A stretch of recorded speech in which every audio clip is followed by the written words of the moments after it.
जय हिंद प्यारे students, welcome back my YouTube channel जय एग्रीकल्चर क्लासेस।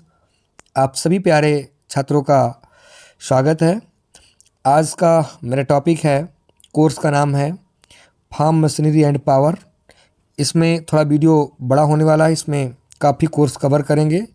तो फार्म मशीनरी एंड पावर के अंतर्गत सबसे पहला टॉपिक आपको बेटा बताएंगे फार्म पावर।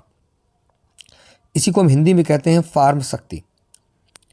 अगर हम पावर की बात करते हैं और कौन सा पावर, फार्म पर, मतलब जो शक्ति फार्म पर विभिन्न प्रकार के कृषि कार्यों के लिए प्रयोग किया जाता है, उसी को बेटा हम फार्म पावर कहते हैं।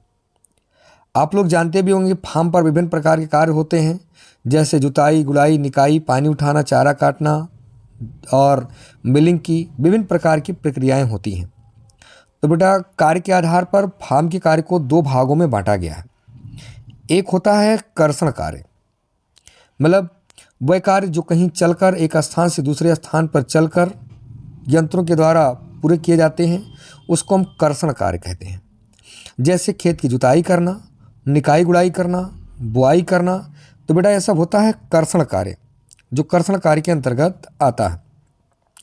अगला होता है बेटा इसमें स्थिर कार्य, मतलब वह कार्य जो एक जगह पर या एक स्थान पर स्थिर रहकर ही कार्य किया जाता है, उसको हम बोलते हैं स्थिर कार्य में।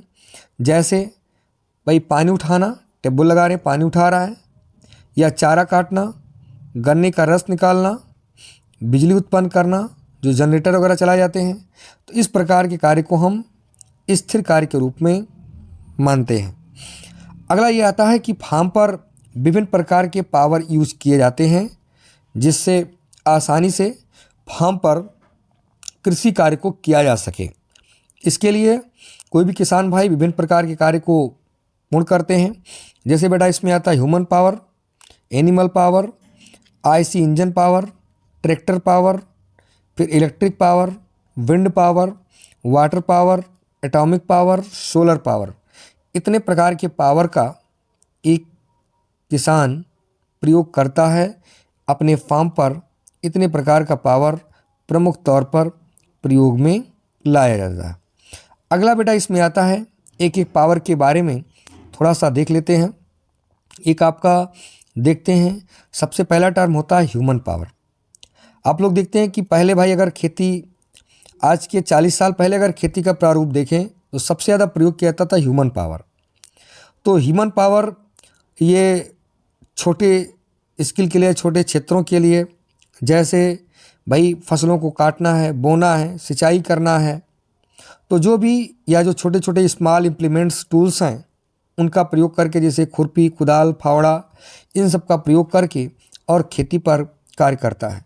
Maximum power of about 0.1 HP for doing farm work, मतलब केवल 0.1 हार्स पावर एक व्यक्ति जनरेट करता है। अगर इसका मतलब क्या है कि 10 व्यक्ति 1 हार्स पावर इतना कार्य करता है।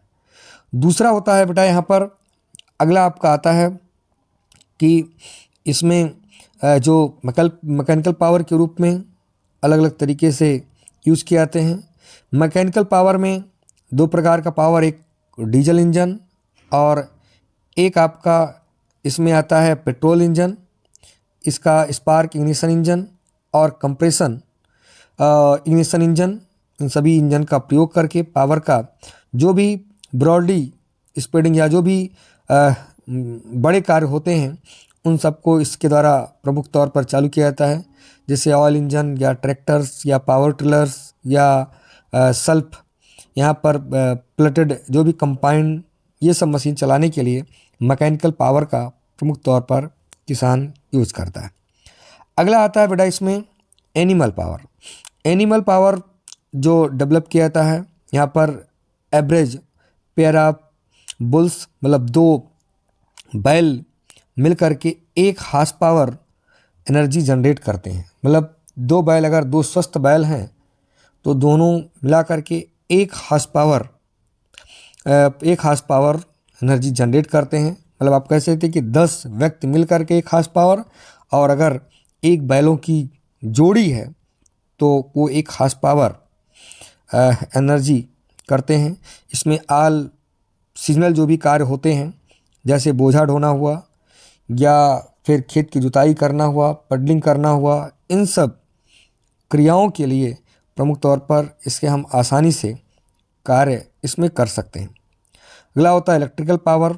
जो आजकल आप देख रहे हैं कि इलेक्ट्रिसिटी बहुत तेज़ी से बढ़ रही है, और अब ये इलेक्ट्रिसिटी शहरी क्षेत्रों से रूरल क्षेत्रों में और रूरल से अब खेतों की तरफ काफ़ी तेज़ी से विस्तृत की जा रही है। तो जो electrical power is used mostly in the farm, जो electrical motor on the farm, जो खासकर जितने भी स्थिर कार्य हैं, जैसे इलेक्ट्रिकल मोटर, इनका यूज पानी उठाने के लिए या चारा काटने के लिए या जूस निकालने के लिए या अन्य प्रकार का जो भी प्रोसेसिंग कार्य हैं, उन सब के लिए इलेक्ट्रिक पावर का प्रमुख तौर पर फार्म पर किसान भाई यूज़ करते हैं। अगला होता है एटॉमिक पावर। तो भारत में एटॉमिक पावर का फार्म पर बहुत कम यूज है। जो nuclear energy product in air quality by producing, तो इस तरीके से यहाँ पर बहुत ही इसका कम मात्रा में यूज किया जाता है। तो ये आपका हो गया बेटा यहाँ पर फार्म पावर, जो फार्म पर विभिन्न प्रकार के सोर्स के द्वारा खेती किया जाता है। अगला टॉपिक बेटा इसमें आता है वो है farm machinery, farm mechanisation. Farm machinery के बाद अगला टॉपिक है, ये टॉपिक है फार्म मैकेनाइजेशन, मीन्स फार्म का यांत्रिकरण। तो यहाँ पर फार्म का यांत्रिकरण मतलब जो भी हम फार्म पर कार्य करें वो किसके द्वारा करें बेटा, यंत्रों के द्वारा करते हैं। तो यहाँ पर it is the replacement of human and animal power by mechanical power for the different farm operations. मतलब कृषि के विभिन्न कार्यों को जब मानव और पशु शक्ति को के स्थान पर, और वो सभी कृषि कार्य अगर मशीनों के द्वारा किए जाते हैं, तो इसी क्रिया को हम मशीनरीकरण कहते हैं। इसी को बेटा हम इंग्लिश में मैकेनाइजेशन कहते हैं। मतलब कोई भी कार्य, भाई चाहे वो घर बाहर कोई भी कार्य हो, जैसे भी पैदल चलना है, साइकिल से चलना, साइकिल के बाद फिर मोटरसाइकिल से चलना, तो मैकेनाइजेशन। तो ऐसे कुदाल फावड़े की जगह पर गुड़ाई न करके और हम ट्रैक्टर के द्वारा खेत की जुताई करें, मैकेनाइजेशन। हम धान गेहूं का थ्रेसिंग करें, मैकेनाइजेशन। जो भी मिलिंग करें, मैकेनाइजेशन। तो हम ह्यूमन पावर एनिमल पावर को रिड्यूस करके, और जब हम जो भी हमारा इलेक्ट्रॉनिक या मैकेनिकल पावर हैं उनके द्वारा अगर खेती पर कार्य किए जाते हैं, तो उसको हम मैकेनाइजेशन के रूप में जानते हैं। तो मैकेनाइजेशन बेटा दो प्रकार का होता है, एक होता है कंप्लीट मैकेनाइजेशन और एक होता है पार्शियल मैकेनाइजेशन। कंप्लीट मैकेनाइजेशन जब कृषि के सभी प्रकार के कार्य यंत्रों के द्वारा किए जाते हैं, तो उसको हम कंप्लीट मैकेनाइजेशन, जैसे इंग्लैंड और अमेरिका, ऑस्ट्रेलिया, यहाँ सब कंप्लीट मैकेनाइजेशन है। मतलब बीज के बुआई से लेकर के और हार्वेस्टिंग, थ्रेसिंग और स्टोरेज, सभी प्रकार की क्रियाएं जब यंत्रों के द्वारा किया जाता है, तो उसको हम कंप्लीट मैकेनाइजेशन। पार्शियल मैकेनाइजेशन का होता है कि जब कृषि कार्य में यंत्रों के साथ साथ मानव पावर, ह्यूमन पावर और एनिमल पावर, इन सब का भी प्रयोग किया जाता है, तो उसको हम पार्शियल मैकेनाइजेशन कहते हैं। अगला टर्म बेटा आता है कि नेसेसरी ऑफ मैकेनाइजेशन। ये मैकेनाइजेशन आवश्यक क्यों है, क्या ऐसा है कि जिससे मैकेनाइजेशन आज के समय में बहुत ज़्यादा आवश्यक हो गया। तो यहाँ पर कि शॉर्टेज ऑफ लेबर की कमी है, इसके लिए भी मैकेनाइजेशन ज़रूरी है। मोर पॉपुलेशन, ज़्यादा जनसंख्या बढ़ गई है और ये बढ़ती हुई जनसंख्या को भोजन उपलब्ध कराना है, तो इसके लिए अगर मैकेनाइजेशन का यूज नहीं करेंगे तो हमारा ज़्यादातर अनाज डिस्ट्रॉय हो जाएगा, इसलिए उपयोग नहीं कर सकते हैं। अगला होता है कि कॉस्टली लेबर जो होते हैं वो बहुत हमारे कॉस्टली पड़ते हैं। यंत्र उसके परिप्रेक्ष्य में अगर देखें तो काफ़ी सस्ता पड़ता है, इसलिए भी करते हैं। इंक्रीजिंग इन वीड्स, हमारे फसलों में दिन प्रतिदिन खरपतवारों की संख्या बढ़ती जा रही है, उसको रिड्यूस करने के लिए भी हमको यंत्र का प्रयोग करना पड़ता है, ये भी एक बहुत ज़्यादा ज़रूरी होता है। उसके बाद में फिर इंक्रीज्ड इफ़िशियंसी, जो यंत्रों की होती है इसकी कार्य क्षमता अधिक होती है और ज़्यादा कार्य क्षमता की भी आवश्यकता है, क्योंकि लार्ज एरिया में करना है। अगला होता है लैंड रिक्लामेशन, मीन्स भूमि सुधार के लिए भी हम यंत्रों के द्वारा ही आसानी से अपने भूमि को सुधार कर सकते हैं। सेविंग ऑफ टाइम, मीन्स हम समय का बचत कर सकते हैं।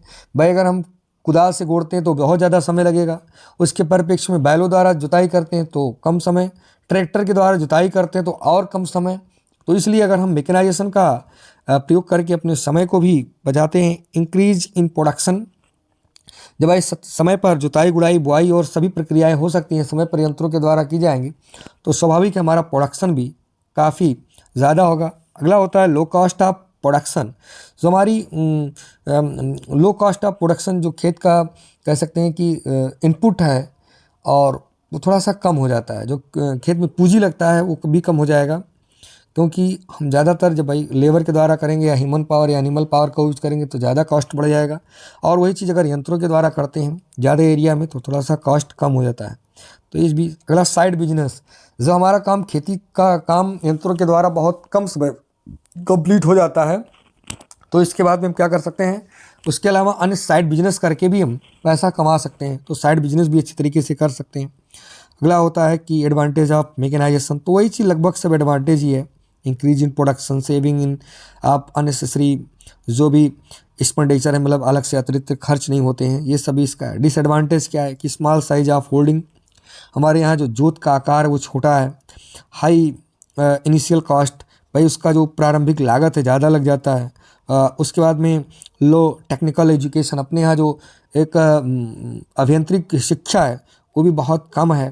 अगर प्रॉब्लम ऑफ अनएम्प्लॉयमेंट, जब हम हर कार्य यंत्रों के द्वारा करने लगते हैं तो ऐसे में क्या होता है, अनएम्प्लॉयमेंट बढ़ जाता है, बेरोजगारी की समस्या ज़्यादा हो जाती है। लॉस ऑफ मैन्योर, जो भी हमारा मैन्योर वो सब भी ज़्यादातर लॉस होता है।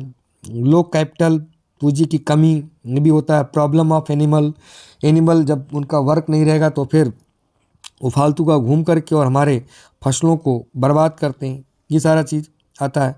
इसमें एक पॉइंट और आ जाता है बेटा कि स्कोप ऑफ फार्म मैकेनाइजेशन, इसका अलग अलग स्कोप क्या है, तो मैन्युफैक्चरिंग इंडिजीनियस, जो भी हमारे इंडिजीनियस इम्प्लीमेंट्स हैं काफ़ी ज़्यादा मैन्युफैक्चरिंग होंगे, उसका उपयोग भी अच्छा होगा। उसके बाद मोर इंटेंसिव नहीं इन्वेस्ट, तो यहाँ पर आप क्या करते हैं, तो बहुत ज़्यादा इन्वेस्ट करने का एक मौका अच्छा मिलता है, क्योंकि जब बाइंग उसका बढ़ेगा तो सेलिंग भी बढ़ना है। तो बाइंग एंड सेलिंग मतलब एक क्रेता और विक्रेता उसके लिए काफ़ी ज़्यादा अक्सर रहेंगे, तो इसलिए भी अच्छा इसको पगला होता है कि more supply of iron and steel, इसका अच्छा खासा सप्लाई बढ़ेगा। तो ये भी एक होता है establishment of research training and testing, जो भी इसका भाई रिसर्च सेंटर या ट्रेनिंग सेंटर या टेस्टिंग सेंटर इसका भी बढ़ेगा, तो इसलिए भी आप प्रयोग कर सकते हैं। प्रिवेंशन ऑफ लोन वगैरह ये सब भी हो सकता है। तो इस तब इसका फ्यूचर एक बहुत अ, अ, उसके बाद में कोऑपरेटिव फार्मिंग अच्छा होगा। डेवलपमेंट ऑफ टेक्निकल एजुकेशन, ये सब भी जब यंत्र होंगे तो एक टेक्निकल एजुकेशन भी डेवलप हो सकता है। कोऑपरेटिव फार्मिंग इसकी व्यवस्था हो सकती है। तो ये सारी चीज़ें इसके अंतर्गत प्रमुख तौर पर आते हैं। अगला टॉपिक इसमें आपका बेटा और है, ये टॉपिक जिसमें हम देखेंगे कि इंजन किसे कहते हैं और फिर इंजन में कौन कौन से भाग होते हैं, इसका क्लासिफिकेशन क्या है, ये चीज़ भी हम देखते हैं। तो इसमें बेटा प्रमुख तौर पर सबसे पहले तो ये देखते हैं कि इंजन है क्या, इंजन किसे कहते हैं। महत्वपूर्ण टॉपिक है, अक्सर ये एग्ज़ाम में बेटा क्वेश्चन पूछा जाता है कि इंजन क्या है, एक नंबर में क्वेश्चन आता है। तो it convert heat energy into mechanical work, जब हीट एनर्जी को एक मैकेनिकल वर्क में कन्वर्ट करता है तो उसी को हम क्या बोलते हैं, इंजन। भाई जैसे ट्रैक्टर है, आप उसमें डीजल डालते हो और डीजल जलता है तो उससे फिर क्या होता है, मैकेनिकल वो इंजन दौड़ता है, तो क्या करता है, एक मैकेनिकल एक भौतिक क्रिया करता है, मैकेनिकल वर्क करता है, तो इसलिए इसको हम क्या बोलते हैं, इंजन। इंजन अगर देखें तो दहन के आधार पर इंजन दो प्रकार का होता है। एक होता है एक्सटर्नल कंबशन इंजन, इसमें फ्यूल जो भी होता है वो सिलेंडर के बाहर जलाया जाता है और फिर जो उसका गैस होता है उसको फिर सिलेंडर में भेजा जाता है। जैसे आप देखते थे पहले कोयले वाला जो इंजन होता था, रेल होता था, वो सब एक्सटर्नल कंबशन इंजन था, जिसको हम शॉर्ट में ईसी इंजन भी कहते हैं, एक्सटर्नल कंबशन इंजन। तो स्टीम इंजन जो इसका प्रयोग पहले जो कोयले के द्वारा इंजन चलता था उसका उसमें प्रयोग होता था, तो उसको हम ईसी इंजन कहते थे, एक्सटर्नल कंबशन इंजन कहते थे। तो इसका जो थर्मल इफिशियंसी था, जो इसका ऊष्मा दक्षता था, वो ऊष्मा दक्षता बहुत कम था, मात्र 15 से 20% उसका थर्मल इफिशियंसी थी, उतना ही एनर्जी केवल यूज़ हो पाता था और सब वो बेस्ट हो जाता था। अगला बेटा है इंटरनल कंबशन इंजन, इसको हम आईसी इंजन बोलते हैं, हिसार्ड में क्या बोलते हैं, आईसी इंजन। मतलब आज के समय में अगर देखें तो सबसे ज़्यादा आईसी इंजन ही प्रयोग किया जाता है। इसमें जो फ्यूल होता है वो सिलेंडर के अंदर जलाया जाता है, मतलब जो इसमें दहन क्रिया होती है वो सिलेंडर के अंदर इसमें दहन क्रिया होती है। इसकी जो थर्मल इफिशियंसी होती है वो 40% तक होती है, जो इस इंजन का लगभग दुगना इसका थर्मल इफिशियंसी होता है। आगे अगर देखें तो classification of IC engine, IC engine को इसे क्लासिफाइड किया गया है। पहला इसमें बेटा आता है कि नंबर ऑफ स्ट्रोक, स्ट्रोक के आधार पर इंजन को देखते हैं कितने भागों में बांटा गया है। तो नंबर ऑफ स्ट्रोक में सबसे पहला होता है 4 स्ट्रोक इंजन, मतलब वह इंजन जो अपना एक साइकिल 4 स्ट्रोक में कंप्लीट करता है उसको हम 4 स्ट्रोक साइकिल इंजन कहते हैं। कौन कौन सा इसमें स्ट्रोक, स्ट्रोक क्या होता है बेटा पहले ही जान लीजिए। जैसे ये मान लीजिए कि क्या है, सिलेंडर है, सिलेंडर में जो पिस्टन का ऊपर से नीचे का आना, मतलब ऊपर का भाग क्या होता है टीडीसी और नीचे का भाग क्या होता है बीडीसी। तो सिलेंडर